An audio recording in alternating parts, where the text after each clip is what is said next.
అమ్మ నేను స్పీచ్ రాసుకుని వచ్చాను ఏదది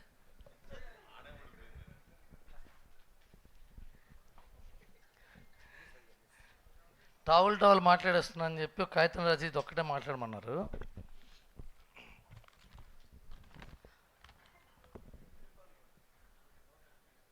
పాపం ప్రతాప్ ఒక out and out entertainer. I swear teaser ముందు నుంచే చక్కటి వైబ్ వచ్చింది సినిమాకి. వైబ్ వచ్చిందా? వైబ్. ఇప్పుడు మొత్తం ఇలాంటి సినిమా తిరువీరు లాంటి టాలెంటెడ్ యాక్టర్ చేయడం, టాలెంటెడ్ యాక్టర్ పట్టడం చాలా హ్యాపీగా ఉంది. ఈ సినిమాకి ట్రేడ్లో ఉన్న క్రేజ్ చూస్తుంటే పిచ్చెక్కిపోతుంది. ఐఎమ్ నాట్ జోకింగ్ నిజంగానే. అసలు ఈ సినిమా ఎలా తీశారో తెలియదు కానీ, ఏం తీశారో తెలియదు కానీ ఈ సినిమా రీమేక్ రైట్స్ ఇప్పించమని ప్రతి ఇండస్ట్రీ నుంచి నాకు ఫోన్లు కాల్స్, ఒకటే గొడవ.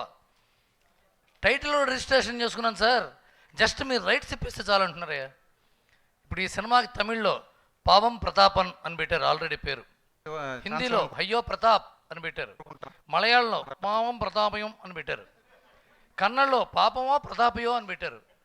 మరి పాపమో తెలియదు సరే, మన ఈటీవీ వాళ్ళు రిలీజ్ చేసిన తర్వాత అమ్మితే ఎక్కువ వస్తుందని తెలుసుగా. ఇంక ఈటీవీ వాళ్ళ సంగతి టైట్గా సూపర్ హిట్ బ్లాక్ బస్టర్లు కొడుతుంటారు, వాళ్ళ స్ట్రాటజీ వేరేగా ఉంటుంది. ఒకవేళ ఈ సినిమా రైట్స్ రీమేక్ రైట్స్ అమ్మితే మాత్రం ఈటీవీ వాళ్ళందరూ చేతులు ఎత్తండమ్మా, ఈ రీమేక్ రైట్స్కి కో ప్రొడ్యూసర్ నేనే అవుతా, ఓకేనా? ఇకపోతే నా సోదరు నేను చెప్పుకుంటా. అల్లరి నరేష్ గారు ఏ సినిమాకి ఫంక్షన్కి వచ్చినా చాలా మంచి శకునం. నాని గారి స్టార్టింగ్లో, మనోజ్ మంచు గారి స్టార్టింగ్లో, వరుణ్ సందేశ్, అందరికీ ఆయన చాలా మంచిగా ఫ్రెండ్లీగా ఉంటే, అందరితో క్లోజ్గా ఉంటే అందరిని ఎంకరేజ్ చేసేవారు ఆయన. ఇవాళ తిరువూరి ఫంక్షన్ రావటం తిరువూరికి చాలా మంచి శకునం ఇది. థ్యాంక్ యూ నరేష్ గారు, మీరు అడగంగానే వచ్చారు, థ్యాంక్ యూ సో మచ్. ఇకపోతే తిరువీరు పాపం ప్రతాప్ అని టైటిల్ పెట్టాడు కానీ నిజంగానే అతని జీవితం పాపం. చాలా కష్టపడి అతని కష్టాలతో బయోపిక్ తీయచ్చు ఈటీవీ వినివాళ్ళు, అన్ని కష్టాలు పడ్డాడు అబ్బాయి. అలాంటి అతను ఇంతకుముందు గ్రేట్ ప్రీ వెడ్డింగ్ షో చేసినప్పుడు పబ్లిసిటీకి ఎవరిని అడగాలో తెలియదు కూడా అతనికి, అవునా కదా? చాలా కష్టపడ్డాడు. ఎవరిని అడిగితే ఎవరు వస్తారు సార్ అని కంగారు పడ్డాడు ఆయన.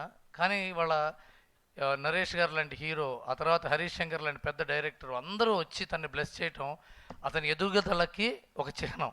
అతను ఎదిగాడు, అతన్ని గుర్తించారనడానికి ఇదే ఎగ్జాంపుల్. ఈ సినిమా మా నితిన్ చెప్పినట్టు హీ హాజ్ అరైవ్డ్ అనిపించుకుంటాడు ఈ సినిమాతో. పాపం ప్రతాప్ చాలా పెద్ద సక్సెస్ అవుతుంది. ఇకపోతే నేను దేవి ప్రసాద్ గారు ఈ సినిమాలో చాలా సీరియస్ క్యారెక్టర్ చేశారు. ఈ ఒక్క సినిమాలో ఆయన ఒక్కడే ఆయనకి నాకు చిన్న ఇది జరిగింది. నాకు పెళ్ళి అవ్వని కొత్తల్లో, అంటే పెళ్ళి ఇంకా అయిపోతుంది తొందరగా, నేను మా వైఫ్ రోడ్డు మీద నడుచుకుంటూ వెళ్తున్నాం. ఆ టైంలో ఎవరిని చూస్తే వీడికి పెళ్ళి అయిపోయింది, నన్ను పిలవలేదు అనుకుంటాడా, లేదా పెళ్ళి కాకుండా దేనిదంతా తిరుగుతున్నాడు అనుకుంటాడా అని నా టెన్షన్లో వెళ్తుంటే ఈయన ఎదురయ్యాడు అక్కడ రోడ్డు మీద క్యూ మార్ట్ దగ్గర. బాగా క్లోజ్ ఫ్రెండ్ నాకు, ఇంతరం కలిసి ఆయన సినిమాకి నేను అసిస్టెంట్ రైటర్గా పనిచేశాను. మా వైఫ్ ఎవరైనా అంటుంది, నేను చెప్తాలే నేను మేనేజ్ చేస్తానని చెప్పి వెళ్ళి ఈయన అసలు మమ్మల్ని ఆ అమ్మాయి మా ఆవిడని పట్టించుకోవాలా నుంచుని ఆయన ఆ రోజున అంతకు ముందు రోజులు జరిగిన కబుర్లు, సినిమా ఇండస్ట్రీ కబుర్లు చెప్తూ ఉంటే 7:30కి రోడ్డు మీద కబుర్లు చెప్పాము, 9:30 దాకా నవ్వించాడు. అసలు మా ఆవిడని ఎవరు అనే విషయం మర్చిపోయి నవ్వి కడుపు చెక్కలైపోయి నవ్వించాడు.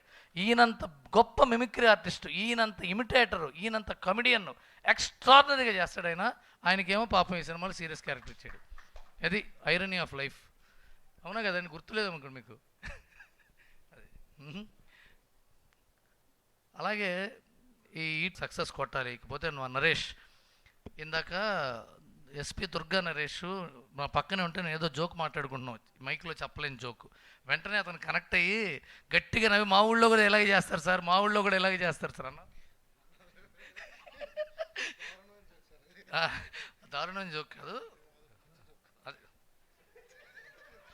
దారుణ జోకు మంచి జోకులు ఉండవు బ్రదర్.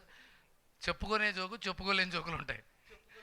అది అంటే అందరూ చూసాం కానీ చెప్పుకోలేని జోకు అందరూ చూసేదే.